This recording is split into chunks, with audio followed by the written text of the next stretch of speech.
Finalement, on se dirige vers une société qui est tellement peu oppressive que finalement, ça devient un petit peu du n'importe quoi. Mais pendant la période de l'adolescence, encore pire. Tu n'as pas... Aujourd'hui, tu vas pas obliger un gosse à venir s'asseoir, à venir à la synagogue depuis le matin jusqu'à Neila, parce que tu lui dis t'es jugé, fais attention, le bon Dieu va te punir, etc.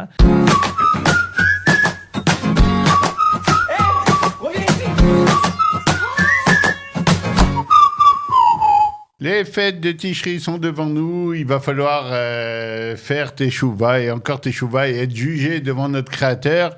Et si chaque année, ça nous pousse, ça nous motive, on se prépare et on se prépare, eh ben, nos enfants et nos ados ne suivent pas obligatoirement toute l'ambiance avec la même ferveur et le même sourire que nous, si tant est qu'on l'ait tout le temps. Alors, pour essayer de résoudre un peu ce problème et cette question, j'ai appelé le Rav Eli Kling. Et Eli, bonjour. Bonjour. Alors, la question est la suivante. Comment on arrive avec de telles images? Le roi est sur son trône et il va te juger. Mais Améler Bassadé, mais là, il est descendu dans les champs pour te voir. Mais attention, parce qu'on va te rentrer dans le livre de la vie ou pas dans le livre de la vie. C'est-à-dire, on a une espèce d'épée de Damoclès au-dessus de la tête. Attention, tu as intérêt à bien faire tchouva, à demander pardon et à te repentir de tes fautes. Sinon, comment on arrive à faire entrer des enfants et des ados dans cette espèce de jugement angoissant qui nous attend au tournant chaque année, de façon sympa? Toi qui nous parlais de Torah souriante et sympa. À l'époque. D'abord, il faut faire la différence entre les Rosh Hashanah Kippour, d'une part, et Sukkot, parce que Tishrei, c'est quand même des fêtes qui ont des ambiances différentes. Sukkot, on a toujours l'impression que ça détend quand même. On a l'impression que... Même s'il y a des mecs qui disent « Fais attention à Hoshana Rabbah, c'est le jugement ». Ah ouais, non, mais il y aura toujours des gens... d'accord. Mais on a l'impression qu'effectivement, la petite cabane, l'ambiance pastorale, on a déjà détendu un peu. On va savoir si ça leur rappelle pas ce qu'on appelle ici des...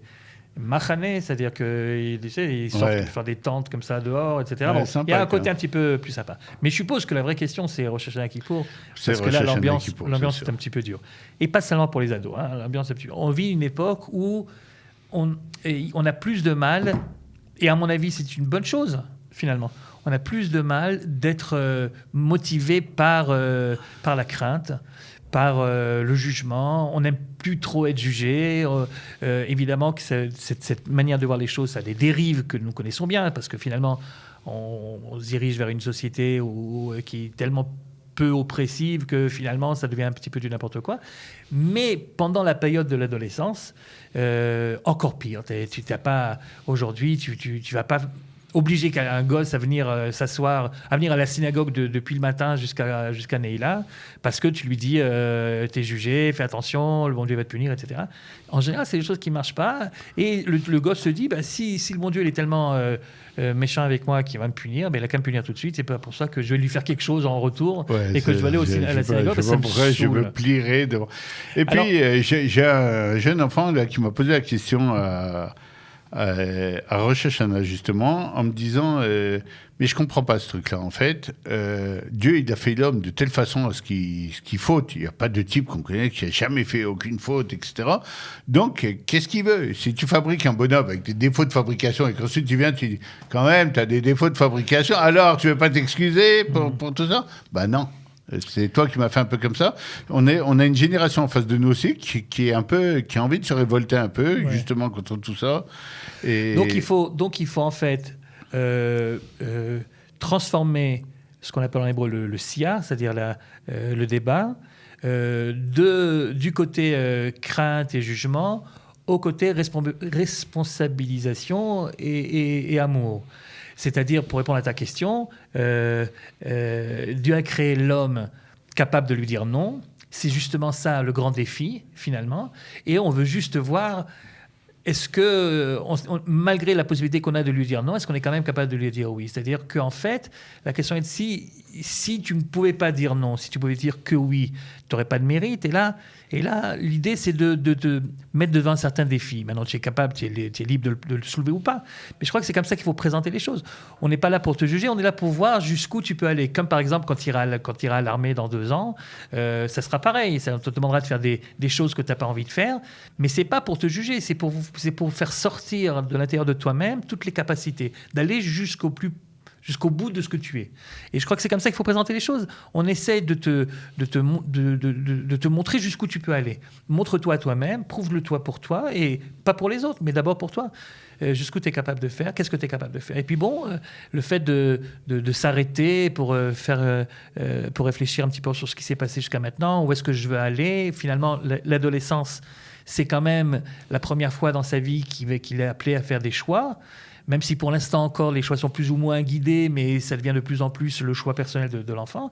Et donc, je crois que là, oui, on peut lui faire comprendre, si on n'a pas un regard de jugement, un regard condescendant ou un regard menaçant, alors on peut en effet lui faire prendre conscience que tiens, il y a ici une occasion, une opportunité. Tu n'es pas obligé de faire tout ce que moi je fais, tu peux le faire autrement. Si tu n'as pas envie d'aller à la synagogue, ne va pas à la synagogue. Réfléchis à ça dans ta chambre, etc. Mais essaie de voir, de faire le point. Qu'est-ce que tu as fait jusqu'à présent? Est-ce que tu voudrais continuer à faire ce que tu as fait jusqu'à présent? Ou bien est-ce que tu veux prendre une autre voie? Surtout, et sur les études, et sur ta vie en général, sur tes milieux, etc. Et il y a une possibilité de créer avec des enfants qui sont en âge de comprendre ce genre de dialogue, à condition, encore une fois, que ce soit pas un dialogue. Tiens, j'ai entendu il y a une semaine le Rav Uri Zohar. Oui, ok. Que je suppose que les auditeurs d'aujourd'hui ne doivent plus réellement connaître. Mais enfin, Uri Zohar, pour ceux qui ne connaissent pas, c'était dans les années 70. Un grand acteur comique israélien. Certainement le plus grand, l'un des plus grands. On ne jurait que par lui. Il a fait Tchouva, donc il faisait tous les films un petit peu. Et puis il a fait Tchouva, il est devenu un grand Talmid Chacham. Et je l'ai entendu récemment, qui parlait des problèmes qu'il avait avec ses ados. Il a dit qu'il avait un gosse à lui, que, comme il disait, chez l'Oneda, donc il a fait les 400 coups, mais alors les 400 coups. Et alors il disait qu'il a compris que ce qu'il devait faire, c'est lui montrer à quel point il continuait à l'aimer pour ce qu'il était, mais sans arrière-pensée. Pas en pensant c'est comme ça que c'est une bonne stratégie, mais réellement. Et par exemple, quand le gosse est rentré des soirées un petit peu disco Erev Shabbat, il lui préparait un jus de fruits comme il les aimait, avec des glaçons, etc. Et il mettait un petit mot avant Shabbat pour lui dire voilà, ça c'est pour toi mon chéri. Alors, le gosse est suffisamment intelligent pour comprendre que le père, il n'aime pas ce qu'il fait. Tu n'as pas besoin de lui dire, il le sait, ça, il le comprend. Ce qu'il a besoin, c'est que tu dises je t'aime quand même. Que je t'aime quand même pour ce que tu es, que tu es quand même mon fils, et que quoi qu'il se passe, quoi qu'il advienne, on n'arrivera jamais à couper ces liens qui nous unissent. Et quand le gosse a compris ça par quelques petits gestes, etc., alors il continuera à faire les 400 coups peut-être, mais au bout d'un moment, quand il se posera les vraies questions, il saura qu'il y a quelque part où il est chez lui, etc. Et c'est ça qui est très très important. On a souvent tendance, enfin toi tu sais ça bien mieux que moi, mais on a souvent tendance avec les ados à vouloir, sous prétexte de vouloir leur montrer les limites, d'aller très loin dans le langage, quelquefois dans les actes également, et de couper finalement... d'arriver un peu au résultat inverse de celui qu'on recherchait. Complètement inverse, ouais. Voilà, c'est un petit peu comme ça. Maintenant, dans le Rosh Hashanah et Kippour, c'est pareil. Il faut essayer de leur expliquer quelle est l'idée qu'il y a derrière tout ça. Pourquoi c'est important de mettre les gens devant des responsabilités? Pourquoi est-ce que chaque acte que tu fais, ça a des conséquences? Et pourquoi c'est plus exaltant de vivre comme ça? Et qu'après, écoute, fais tes choix à toi, etc. Mais sache que quel que soit ton choix... Je me rappelle, quand j'étais jeune, il y avait un petit... Je suis tout à fait d'accord avec ce que tu as dit, mais il y avait un petit côté qui me rajoutait un peu d'excitation. C'était le côté... j'ai ma place à Kippour, j'ai mon loulav à Soukot en arrivant. C'est-à-dire, ce truc-là, ça y est, t'es rentré un peu dans la cour des grands, dans la cour de ceux qui peuvent aborder même l'histoire de la prière, etc., avec tous les ustensiles, tous les instruments. Alors ça aussi, d'abord, tous les gosses aujourd'hui n'ont pas le sentiment que tu as eu et que j'avais aussi. Moi, je crois que ça dépend de l'âge, mais ça dépend aussi de l'époque. Et s'il a, tant mieux.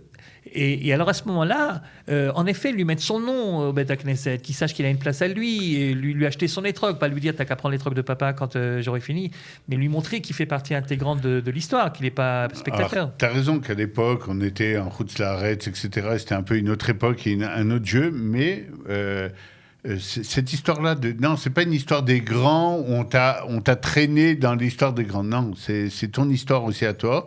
Et d'ailleurs, Dieu te voit comme un personnage complètement à part, qui est venu discuter avec lui, mais qui a toute son importance. Ouais. Et je pense que des fois, en mettant l'accent justement sur cette importance-là, sur t'es aussi important que le grand et que le rabbin, et à Yom Kippour et à Rosh Hashanah, Kol Yetzour et Olam, tout le monde passe son jugement et tout le monde va venir.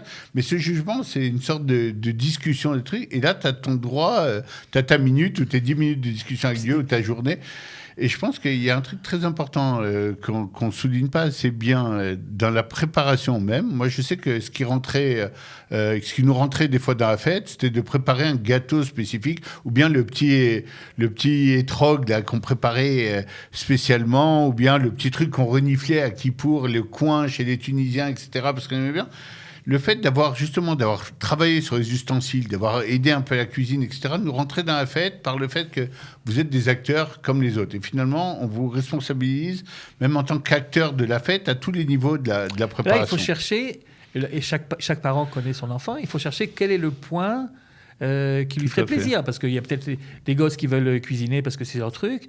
Et puis, il y en a d'autres que si tu les responsabilises en disant, tu sais quoi, c'est à toi de nous acheter à tous le hétrog, je te fais confiance, essaie de trouver le meilleur possible. Et que lui, il y va, il se sent responsabilisé. Peut-être que c'est ça qui... Alors, il y a des gosses qui s'en foutent, il y a des gosses qui, au contraire, c'est ça qui les... Et évidemment qu'il n'y a pas de... Ouais, mais il y aura jamais... T'as raison, il n'y aura jamais un gosse qui se fout de tout. Ouais. Il y a un truc qui voilà, va il faut le juste toucher être plus. suffisamment intelligent pour essayer de trouver quel truc. Puis, il y a des gosses qui sont artistes. Alors, ceux-là, tu leur donnes à décorer la souka, ou je ne sais pas. C'est-à-dire, voilà, il faut essayer de connaître bien son enfant pour qu'il fasse partie de la chose et pas qu'il soit, en effet, comme tu dis, qu'il ait l'impression qu'on le traîne dans quelque chose qui est extérieur à lui.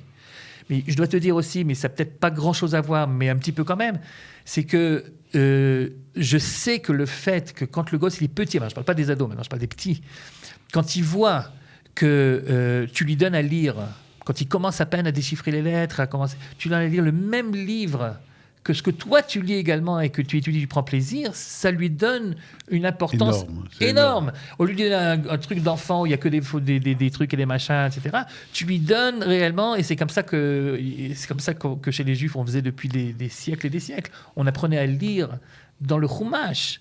Et le Chumash, c'est le livre que papa et grand-papa, ils étudient encore. Et tout d'un coup, ils se sentent donc...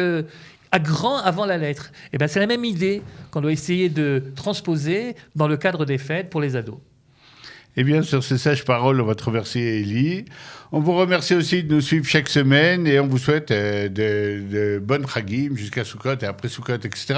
Parce que de toute façon, ça va revenir l'année prochaine, autant que vous soyez prêts. Voilà, on a essayé de vous filer quelques conseils. C'est sûr que vous avez travaillé aussi le sujet.